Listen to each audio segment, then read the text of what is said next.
Hello, today we're going to talk about the Genesis live albums, the official live albums. So we're going to actually attempt to rank them from not as great to the greatest. I think they're all really good. I really appreciate having them all in my collection. And as we'll talk about in today's video, there's more I wish existed. And there's some that I wish had been done better or had been done differently or are due for a repress and a re-release. So all that we're going to talk about. We're going to start at the very bottom. And we're going to, I think, and gosh, I might be missing something here, but we're going to try to stick to the absolute official releases. So releases that the bands have released. Obviously, there's bootlegs. We know there's great recordings out there. We know the band has even released kind of some soundboard recordings just digitally over the years. But we're going to talk about like the stuff that's been given a proper physical record label release, including something that's come out just recently. And I have some bootlegs here and some other recordings that I want to just talk about and say, why don't we have these officially yet? So let's start at the very bottom. And this is a record I feel bad putting at the bottom of this list, but we'll explain. That is The Way We Walk live shorts. The shorts, not the longs. We'll talk about the longs in a little bit later on in the list, but this is the shorts. And so basically this came out 1 year after We Can't Dance. So I believe it came out in 92. It's very hard to get the fall of 92. It would be a perfect fourth quarter greatest hits release. What I think is so interesting about this that a lot of people overlook is that this would have been their first greatest hits release. And so I think it's important that we think of this more as a copy of Serious Hits Live than an actual live interpretation of the We Can't Dance tour, because it's not that at all, which we'll discuss. There's some songs on here that were not actually played on the We Can't Dance tour. So that to me is where things go off the rails a little bit, and why I've put this down at the bottom, because it's not really a live album. It's like a greatest hits. We have Jesus, He Knows Me, No Son of Mine, Land of Confusion, Throwing It All Away, I Can't Dance, Invisible Touch, Tonight, Into Deep, Hold of My Heart, Mama, That's All. Like those are the biggest, massive Phil Collins hits, right? And it's very similar. It's like half or 2/3 of the music we would get 7 years later on the Turn It On Again greatest hits album, which would be their first official greatest hits album. So why I say this is a copy of Serious Hits Live, even though Serious Hits Live were songs recorded from the But Seriously tour, that album actually ended up being a greatest hits album, and it sold millions of copies, and it never stopped selling until Phil would come out, I think in 98-ish, with his own proper greatest hits album. And then that would trump the Serious Hits. But Serious Hits always sold. Why? Well, there's something really unique about Serious Hits, and it's the fact that it's actually the only place on record or CD or cassette where you could get songs like Groovy Kind of Love, Against All Odds, Separate Lives, Easy Lover, Two Hearts, all in one place, including album tracks like One More Night and Sioux Studio and In the Air Tonight. And so that was pretty rare. I mean, everyone loved Easy Lover, but it wasn't like super accessible aside from buying the Philip Bailey album, CD or tape. So I think that's what made that record so big, and people not realizing that Against All Odds and Two Hearts and Groovy and Separate Lives were not album tracks of Phil's. Anyway, that became this massive greatest hits album for Phil, and I think this was the attempt with this as well. A year after, Phil did Serious Hits Live a year after the tour, and this came out a year after the album. Sorry, a year after the album at the end of the tour. Same thing with this. And it's just the hits. We'll talk about the longs in a second. This is very hard to find on vinyl. The longs are impossible to find on vinyl, next to impossible. You won't stumble across this in a record store, maybe in European countries or South American countries or countries where vinyl was probably still being purchased in the early 90s. The early 90s, that was the peak of cassettes. And so you can find this on cassette super easy. You can find the longs on cassette super easy. CD, also pretty common. If a store still sells CDs, you could probably find it not too hard. Vinyl, it's exceptionally hard. I had to find this on Discogs, unfortunately, which breaks my rules. And here is a little advertisement for the longs, which we'll talk about. Okay, so this is at the bottom of my list, although I'm very grateful to have this. And it's really one of the only live versions of I Can't Dance and No Son of Mine we have on vinyl.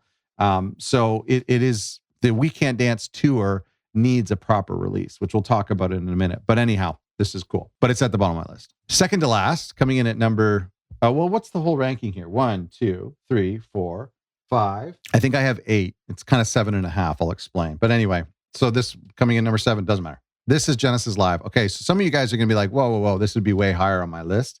I think I'm judging these entire records based on like track listing, recording quality, the packaging, and just like this overall cohesive concept. Like what do we have here? Why does this exist? And so this has a very complicated background, and there's a lot of fans who appreciate these live recordings, but there's a lot of baggage attached to this, and there's a lot of history and context attached to this record. For example, this is Genesis Live as a way to showcase after Foxtrot and Nursery Crime and Trespass, as a way to showcase the songs from those records, as this band was becoming known for being a live band. And so we thought, how can we showcase that? And the album cover is probably one of the best in all of the lists that I'm going to show you today. So the packaging is fantastic, but the packaging also gives clues as to where things kind of go off the rails. And that's the fact that this picture is taken during Supper's Ready, but Supper's Ready is not on this album. So this album was kind of the management and the label a little bit pushing to have something in the in-between while they're working on Selling England, just to kind of keep the momentum going, which is very record label-esque, and it's also not a bad idea. And these guys were known really well for being a great live band, and so why not just make a record that says Genesis Live? And there's a lot of people who picked this up in commercial retail stores, and it was their first experience of Genesis. So they got to hear Musical Box, they got to hear Watcher of the Skies, and that's how they got into the band, was through this record. You can correct me in the comments, but some of the issues with this record is that it's not really a live album, right? That it's some of it comes from a TV studio. It doesn't include Supper's Ready, which some people consider to be a problem. Obviously, there's not a lot of room for it. They were trying to make this a single disc, an economical record that they could keep at a low price point. The other issue is that Peter Gabriel didn't like this at all. And he said, as long as you don't release it in the US, I'm fine. Well, they would go on to release it in the US just as a way to capitalize on their success, but it was after Selling England by the Pound. And that pissed him off because it didn't include any songs from Selling England by the Pound. So it is kind of a bit of a mystery. I mean, there's some deep cuts too, like Twilight Alehouse, that could have worked on this.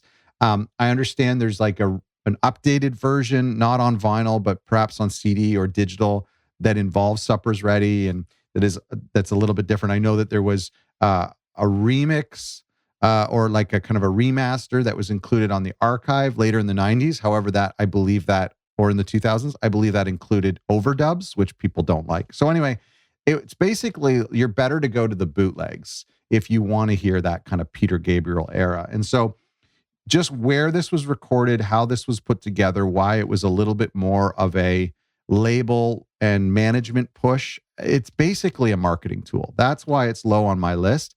I personally find, A, the sonics are just okay. Here's my 3 problems with it. A, the sonics are just okay. B, I don't feel like it's like a massive difference from the album cuts. I feel like, why not just listen to the album cuts? I don't feel like this really gives me a representation of what they were like live. The other issue I have with it is it's never been reissued. So that's not really its fault. But I just think, it's of all the records, and there's 2 today that we're going to talk about that are super popular. The first one being Genesis Live. It has not gotten a reissue on vinyl. I know it had a reissue on digital, on CD, I believe in the late 90s, early 2000s. But we don't have any new copies. And so if you want to get a copy, I think that's the second pressing that I have. If you want to get a good copy, you're going to have to get the original master on vinyl. And it's going to be a rough copy. It's going to be hard to find a good copy of that record. Why? I mean, to me, it's kind of an essential record. Why has that not been done again on pink vinyl or blue vinyl? Why hasn't it gotten a gatefold with a little bit of a story? Correct me if I'm wrong. Was that not the record where he included a short story, Peter, and that was picked up by that movie director who ended up distracting him during the Lamb sessions? Am I wrong in that? I think that's the record where there's a short story. Anyway, the record has a lot of history. People like it. I put it on every now and then. I don't have an issue with it. It's not done very well, and I think it could get a little bit better treatment. Again, when you're starting to milk the legacy and the catalog of this band, this is a record that could be milked. You can find that Supper's Ready. You could find the original. You can make this a double disc. You could find some of the other tracks that are on there and make it the expanded edition. That's my opinion. Coming in at number 3. So we're going backwards. So my third least favorite Genesis record. I don't know how to title these lists. Okay. But we're working our way up to the best. Have you guessed, by the way, what the best is? Have you guessed the top 3? As I'm going through this, what would be your top 3? I think you could probably guess number 1. Bottom 3 is this one that just came out a couple years ago. And this is the BBC box sets that came out, I believe, in 2023. And this was a compilation that was put together by Tony Smith and Nick Davis. It was done for Rhino. This is kind of straddling the Concord days. So I think this might have been initiated prior to the Concord takeover. So I do not believe this is an official Concord release, although the publishing is now associated with them. Let me tell you what I absolutely love about this record, aside from the fact that it's just nice that those guys went into the archives, remastered stuff, and gave us something to buy. Appreciate that. Oh, you know what record I didn't bring up from the basement was the Last Domino box set. That's technically a live album because they sold it in conjunction with the Last Domino, but it's not. Anyway, I'm not including that. So Genesis BBC broadcast, what I love about it is the packaging. This is the best skeuomorphic graphic design packaging we have ever had from any Genesis release, in my opinion, especially any reissue. Even the newer reissues from Phil Collins are pretty basic. But I mean, when you take a look at this and some of the memorabilia, this is something like what fans would do. I think there is the copy is pulled from various sources and maybe isn't 100. There's a little bit of typos there. That's not a huge concern for me. There's no color vinyl on this. The other thing I really like about this is that the sound is excellent. And also what's really great about it is, and so look, we get even the older stuff, but what I like about it is the sound is great, but they do a great job at mixing the applause. And so some of these songs weren't played together or played next to each other on the same concert, but they do a really good job at mixing the applause so that it's seamless. And there's some radio announcers too from BBC talking about, they're playing a song, I hope they really include it on their next album. Some really cool things. All right, so let's start to talk poorly about this record because the packaging is great. Although I'm not in love with having to get out the middle disc. That's a little bit difficult to do. In fact, this is the kind of record you might want to take the records out, put in a plastic sleeve, put this whole thing in a plastic bag, and then have for easy access so you're not damaging the packaging as I am every day. For as much as this cost and for how beautiful it is and how new it is, I rarely listen to it. And this is the reason. It is, in fact, I almost could swap this with The Way We Walk Shorts because I listen to The Way We Walk Shorts more often because it's a greatest hits and it feels a little bit more cohesive. It's like the band from the 80s and 90s. Oh, you know what? I didn't finish my thought on that record. Sorry.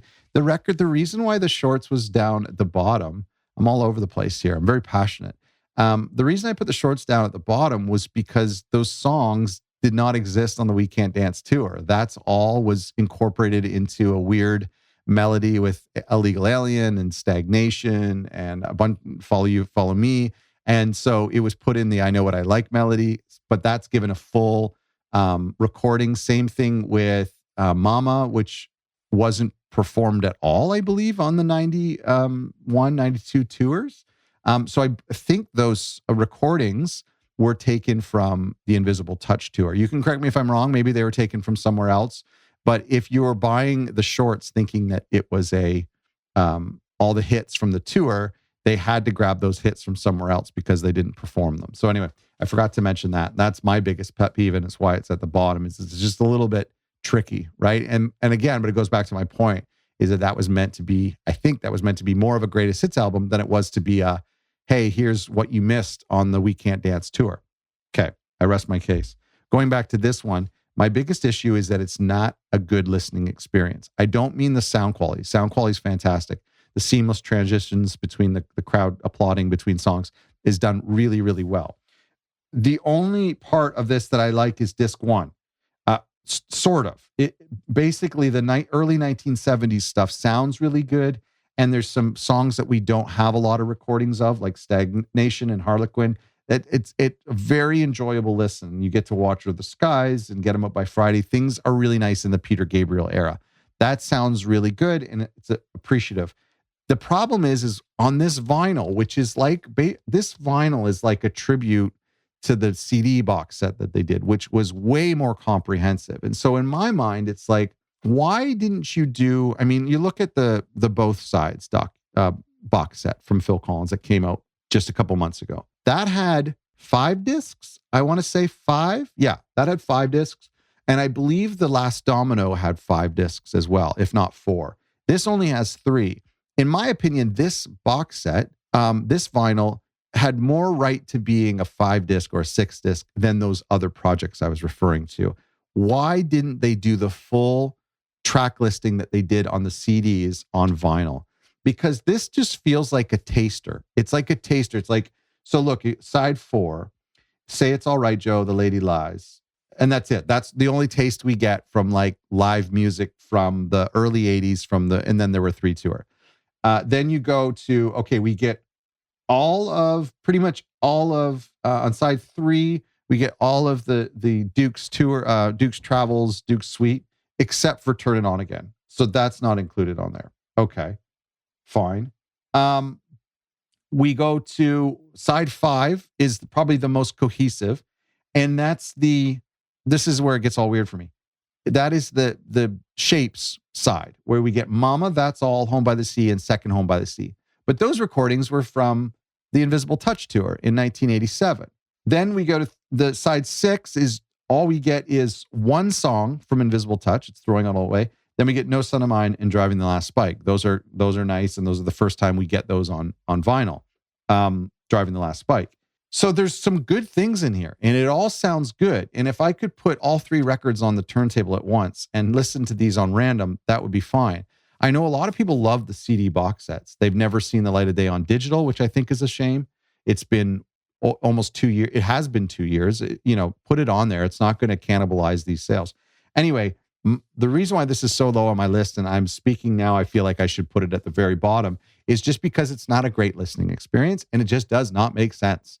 We've got all of these songs from the Mama tour. Why were they not, or from the Mama album? Why were they not from the Mama tour? You know what I mean? To make it make more sense.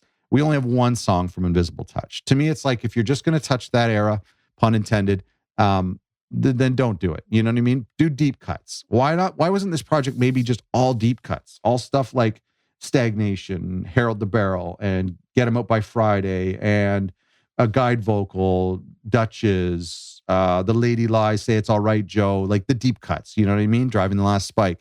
They could have done that. So there's just so much they could have done with this. I just don't get it. And like, why wouldn't you do a 5-disc box set and make it a massive compilation of over the years? I was so disappointed in this. And it's just not a great listening experience to drop the needle into here, Throwing It All Away, then to hear from 87, and then to hear No Son of Mine and Driving the Last Spike. It's taking me out of the moment. I'm such a whiny baby. Okay, next up on my list is The Way We Walk Longs. I don't have this on vinyl. It is probably one of my most coveted records I've tried to find on vinyl. This one, I'd like to find The Story of Genesis as well. That's a Japanese import. I've been looking for that. Those are my 2 things I'm hunting for. I refuse to go to Discogs, but maybe one day I'll have to. But I do have it on cassette, and I have it on CD as well. I have 2 copies on cassette, actually. This is great. So basically what they did was, in 92, they made this quintessential greatest hits album that was essentially a live album. And it was kind of playing off of the success of We Can't Dance, and it had all of their shorts greatest hits. But they knew that if you're going to do an album, a live album, you're going to be upsetting some fans. And so in the 4th quarter of 92, they released The Way We Walk shorts, which probably sold millions of copies and was in everybody's stocking that year. Then fast forward to like 3 or 4 months later, and they released The Way We Walk longs in the 1st quarter of 93, when is like a graveyard for albums. Nobody's really buying music then. And so that's when they kind of sneak out this one for the old fans. And that's where they put the deep cuts, right? We've got a drum duet. We've got Fading Lights. We've got Domino, the Home by the Sea medley. We've got the old medley, which is beautiful. I love it so much. Even when they kind of riff on some of those other songs, I think it's actually done pretty well. I Know What I Like is fantastic. Driving the Last Spike is really cool, and then the drum duet is okay. I don't love listening to drum duets. I like watching drum duets, but like, it doesn't make for a good listening experience, especially if you have company over and stereo's just rattling and going crazy. And anyway, I really like the longs, and I wish I could find it on vinyl. I wish they would reissue these two records on vinyl. To me, it's like, I don't know, they sold really well. This one I'm sure didn't sell very well at all on cassette or CD or vinyl. And that's why it's so hard to find on vinyl. They probably didn't make very many of them. But it's cool that it existed. It's cool that they did that too.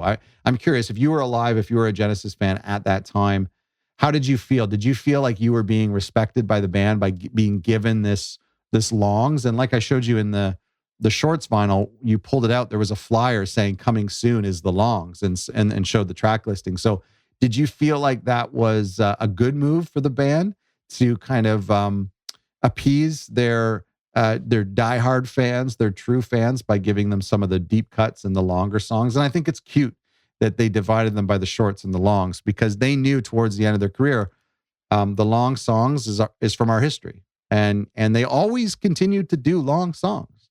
So anyway, that's cool. All right, okay. So now we're now in the top four. Okay, so this is number 4.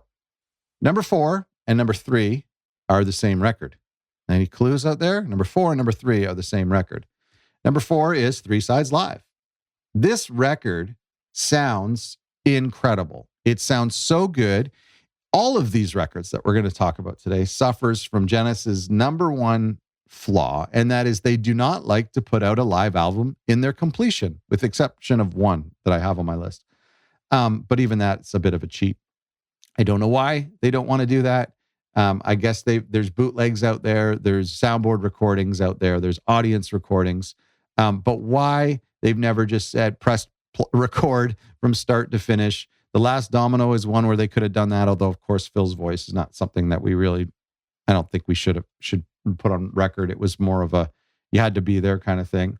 Three Sides Live is an example where this is not a set list we would have seen anywhere. So this is a record that was released in 1982. And so this was just the pre-Shape self-titled album.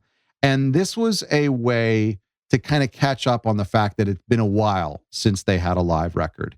And so what they're trying to get is, and then there were 3, Duke and Abacab, all into one record. And so it is kind of strange they didn't do a live album after Duke. But this is kind of like a bit of an homage to Duke and a bit of homage to Abacab. I think, side 1, Turn It On Again, Dodo, Abacab, that's probably one of my favorites. The sound recording is so good. We're getting into the golden era of recording quality and production for Genesis. I think it's Abacab and Shapes and a little bit of Invisible Touch. I think Phil's voice is at his best, and the drums are sounding the biggest and most exciting. Hugh Padgham is just murdering it, and things are sounding really great. This record sounds really good as well. Turn It On Again, Dodo, Abacab. Side 2 is Behind the Lines, Duchess, Me and Sarah Jane, Follow You, Follow Me, Misunderstanding, In the Cage medley, Afterglow. So this is a very short live album, and you could almost say they're dipping their toes in greatest hits era a little bit here, aren't they? They're doing Abacab, they're doing Turn It On Again, Behind the Lines, Follow You, Follow Me, Misunderstanding. There's a couple of there's not a lot of early stuff, which we'll talk about in a second. There's In the Cage medley, which sounds fantastic. This is a great album. We haven't talked very much about artwork, or we have a little bit. The artwork of The Way We Walk is dumb. I don't care for that at all. I think it's cheap. The artwork for Genesis Live is iconic and beautiful, although the photo doesn't make sense. The artwork for the Genesis BBC box set is one of their best. And then I love this. And we actually talked to Bill Smith because he designed this, the designer of Duke and the designer of Abacab and Shapes. And, this is minimalism. It really looks like a set list on the back. It looks like a stamp that you would see on a ticket. And then this here kind of contrasts to the minimalism and really kind of works well with the white, which this was an option to be one of the album covers, but it was just too close to Seconds Out. So I've always been a fan of the graphic design of this album. And I just feel like this is probably the live album I go to the most because it's just nonstop bangers. Me and Sarah Jane is great to hear. Duchess sounds great. You don't hear the audience very much, and you don't hear the variations in the music too much. It's pretty close to the album versions. This is in fourth place, and it tied sort of, or coming up in third place is not this record. So this is in fourth place, and this is in third place. What's the difference? Well, this is Three Sides Live to all of our North American friends, and this is Four Sides Live to UK friends. This was a hard record to find. Every time I'm in a record store here in Canada, I'm flipping and flipping and flipping. I turn around and I see Paper Late, You Might Recall, and Me and Virgil. We're not going to talk about those B-sides, although You Might Recall is one of their best songs of all time. And I don't really listen to that. I put these on, I listen to Three Sides, and that's it. I don't really listen to that. It's not the listening experience I'm going for. I'm going to hear these like exciting 80s songs live. This record I prefer to listen to because this is in the UK, they did Four Sides live. They didn't do the B-sides. And so what they put is some of the kind of the deep cuts for the fans and some really, really rare tracks. We have one for the Vine, Fountain of Salmacis, It, and Watcher of the Skies, which is really cool. I believe Watcher of the Skies fades out on this side. So this is the preferred version. And I believe this version is on streaming platforms. So if you are looking to get a copy of this, if you're in the UK, you might have a hard time finding Three Sides live. If you're in North America, you might have a hard time finding this copy, and it would be a little more expensive. You can see €6.99, and I found it in Canada just recently. Anyway, these records are phenomenal. I never really understood why they were like Three Sides live, but then like for an entire region, it was actually Four Sides live. Like, did that not confuse anybody? Or did they not think that was strange? So that to me is kind of bizarre. But I love that record so much. I love the song selection on it. Again, it's completely disjointed. If you think that's what they were playing on the Abacab tour, no, you're missing Man on the Corner. You're missing, what else did they do? Did they do Keep It Dark back then? Or was that the Mama tour? Anyway, it's not the set list. It's like, here's just a couple great songs. Unlike the BBC box set, it still works though. It works because it's all from a similar era.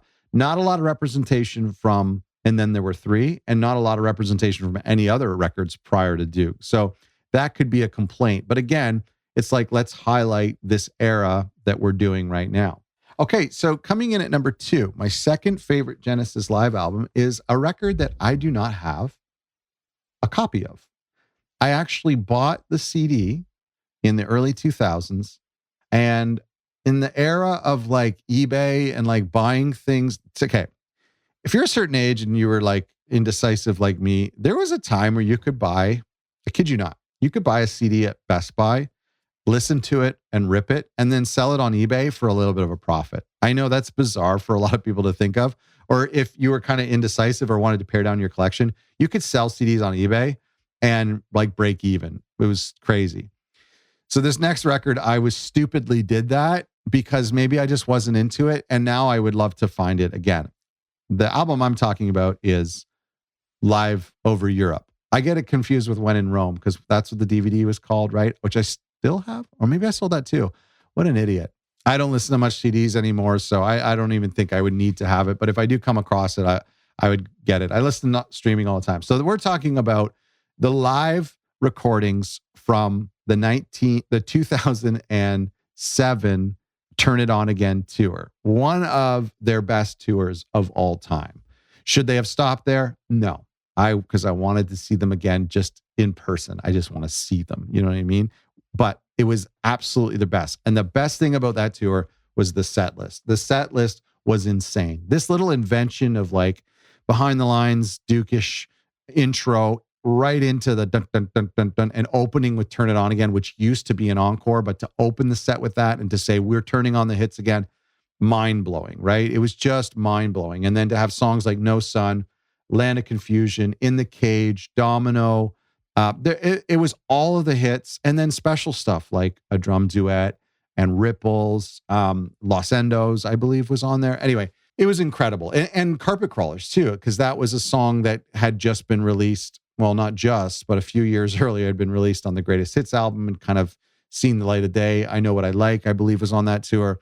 Anyway, that tour and subsequent CD was given its first kind of like full album. If I'm not mistaken, that CD and the digital version on Spotify of Live Over Europe was the actual show in its proper set list. I didn't check before this video to confirm that, but it's certainly the closest they've ever come to doing that with a release. And so that's why I love it. Now, like any artist, Coldplay, Taylor Swift, and Phil Collins and Genesis have done this all the time. It's never pressing record at the start of one show and recording it all the way through. It's recording all of the shows on the tour and then finding when was the best performance of Tonight Tonight? When was the best performance of Mama? Let's grab that. And that's why it's called Live Over Europe, because every song borrows from different locations, which is fine as long as it's placed in the proper set list. And it's something they could have, in theory, done with The Last Domino.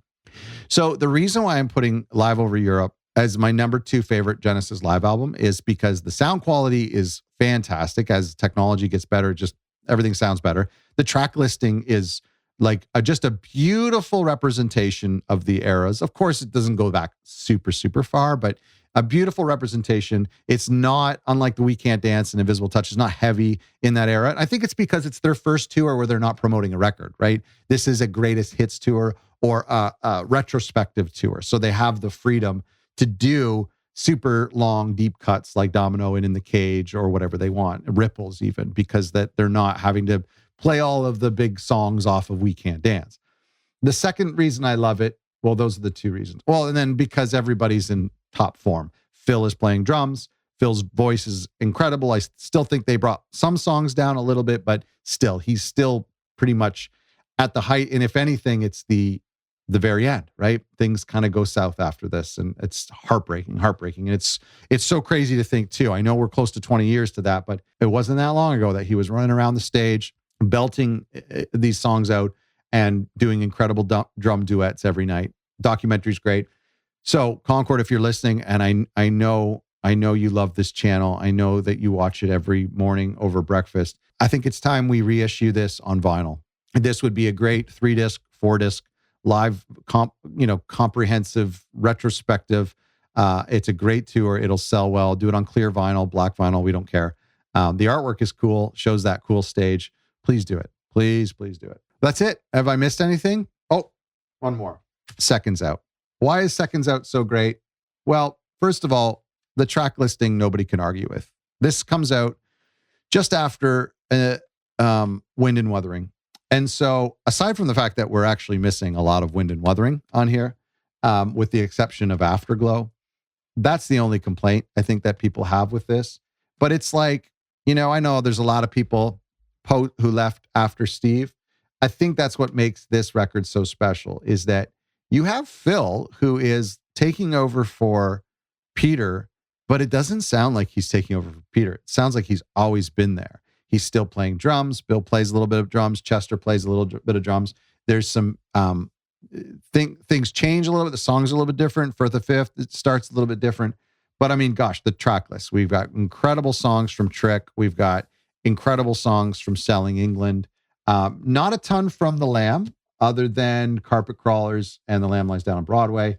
But really, we're covering a lot. We've got Cinema Show on here. We've got Supper's Ready in its entirety. We've got a little piece of the musical box. So a lot of the old stuff is taken care of. Afterglow, as I mentioned, Firth of Fifth. I Know What I Like is probably my favorite on here. And then Dance on a Volcano in Los Endos, that beautiful ending. So what do we like about this? Well, we like the album cover. It's one of the most iconic album covers of all time. In fact, this could almost be said to be a good entry point for Genesis. If you're not sure where to tell people to go, unless they're looking for brashy 80s synth pop, then maybe Abacab or Invisible Touch is the entry point, or Duke. But if they want to get into older Genesis, you could point them into Selling England by the Pound. It's probably their most accessible of that era. But this is probably a good place to start. It's just, why don't you listen to this live album? Because the performances are unreal. You hear the audience responding to so many different things. And it's a greatest hits album. It's another greatest hits album. This is not a show played in full, although pretty darn close because they did do Carpet Crawlers second usually. But no, I mean, this is just like hits from over, songs from various different parts of those two tours, the Trick tour and the Wind tour. So yeah, we have recorded in Paris, 76, 77. Yeah, I actually don't know when all of these were done, but anyway, this is like, the sound quality of this is incredible. Phil's voice is incredible. The band is incredible. My favorite thing about this is the track listing. I just like to hear everything. There's no song on here I feel like I need to skip. I feel like the last side doesn't get visited so much because if you're listening through it all, you maybe don't have time to get to the end, but that's one of my favorite sides. Cinema Show, Dance on the Volcano, and Los Endos. It's beautiful. Absolutely beautiful. They didn't cut any corners on here. This is due for a reissue. I know we've had like an Abbey Road remaster. There's been a lot of different audio versions of this been done, but could be cool to do some sort of like special box set that includes some other songs from the tour, because we know there's a ton of bootlegs from these two tours. Tons of bootlegs. That's really when the bootlegs start to pick up. And there's so many great stuff out there from the Wind album and from the Trick album that are not on here, and from the other albums. So we could go and dig into the archives, get a few more of those, and throw them on a third disc. Maybe do a color vinyl. I don't know. Maybe do some sort of like blue white burst like this, or I love clear vinyl. White vinyl could look really beautiful too as a contrast, white and black. Yeah, and then maybe tip on. I don't think this is tip on. Mine's like really starting to fall apart here. But anyway, love this record, number one. As we've been talking, we've been kind of thinking about things that we don't have, right? We don't have Live Over Europe on vinyl. We don't have reissues of of Three Sides Live. Three Sides Live has never been given like a modern day vinyl reissue, which I think is a little bit bizarre. That's due for, I mean, how cool would that be on like a super color variant, like something pink and white swirl to match the inside photograph? That could be cool. Some sort of remastering happening there. Remastering. I would love them to redo the Four Sides Live to include the It and Watcher of the Skies and that stuff. Here's a couple records that are some of my favorite Genesis Live records that aren't real. This is disc one, or volume one of a 2-volume parachute recording live broadcast of the Invisible Touch tour in its entirety. So we have these unofficial releases, call them bootlegs. They're not bootlegs. They're not counterfeit. They're just live broadcast recordings of the entire Invisible Touch tour. This is just disc one. That's really great to have. It's probably one of the Genesis Live records I listen to full, because it's really nice to hear the super long intro of Mama that goes into Abacab, and we get to hear the Brazilian on here. And here's another gift from my friend George, and this is a bootleg. I think it's a soundboard or a broadcast of the We Can't Dance tour. And so again, it's a 4-disc, 6 sides that includes the entire show. So we get to have Driving the Last Spike. We get Hold On My Heart live. We get Fading Lights live. I think it actually might be missing. The only thing that's missing on here, and maybe it was just the recording of where it was done, was Living Forever, I think. Am I thinking? Or no, Dreaming While You Sleep. Which, is that on here? Yeah, it's missing Dreaming While You Sleep. But again, they should be doing that. They should be doing the Mama Tour. Mama Tour is fantastic. We have some other unofficial releases, broadcast recordings. This is the complete Lyceum broadcast from 1980, which is really great to have. Sounds good too. And then here's a bootleg, Genesis Skywatcher. So this is not a complete, I don't believe, but it's one of the one of the LA shows from the Selling England by the Pound tour. Oh, no, yeah. So recorded at the Roxy on December 19th, 1973. Watcher of the Skies, Dancing with the Moonlit Night, Cinema Show, I Know What I Like, Firth of Fifth, Musical Box, Horizon, Supper's Ready. So to me, and again, Parachute, I think, has done a unofficial Selling England by the Pound tour release. But I feel like the band could really do those, could do a Selling England by the Pound tour. They're doing as you watch this video, none of us have the official release of The Lamb Lies Down on Broadway, their Rainbow Room. Yes, Rainbow Room release, I think. So there's another Genesis live album coming out. I forgot about that. And it'll be released digitally as well, I believe.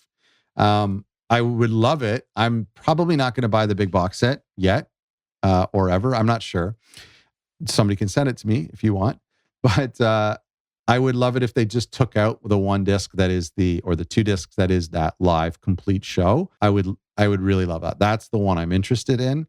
So if they did a separate release of that, I just feel like, they really could do just like they could do a mini series where they release a complete show from Selling You by the Pound, from The Lamb, a complete show, even from the Foxtrot tour. They could do a complete show from some of the unofficial releases have done from the Duke era. There is a gorgeous complete show broadcast from the Shapes tour. Of course, there's the Wembley recordings, and then We Can't Dance. To me, it's like there are complete shows that they could press to vinyl or at the very least release digitally. So I hope they do that. My question for you is twofold. Number one is rank the Genesis live albums in order. So for me, the number one is Seconds Out. Number two is Live Over Europe. Number three is Four Sides Live. Number four is Three Sides Live. Number five is, I'm losing track now, The Way We Walk Shorts. Number six was Genesis BBC. Number seven was Genesis Live. And number eight was The Way We Walk Shorts. I think I forgot something in there. Let me know how you would rank the official Genesis live albums. Did I forget one? I have this sinking feeling that I forgot one. I know there was a lot of stuff on the archive box sets that were live recordings, but I'm not counting those. And again, I wasn't able to count the new Lamb Lies Down on Broadway live album that is part of the box set or might not be part of the box set. Anyway, so let me know your ranking, and then let me know what live records we want to see being released digitally or on CD or preferably on vinyl. And what live albums are due for a reissue as well and some sort of special treatment in the future. Thanks for watching.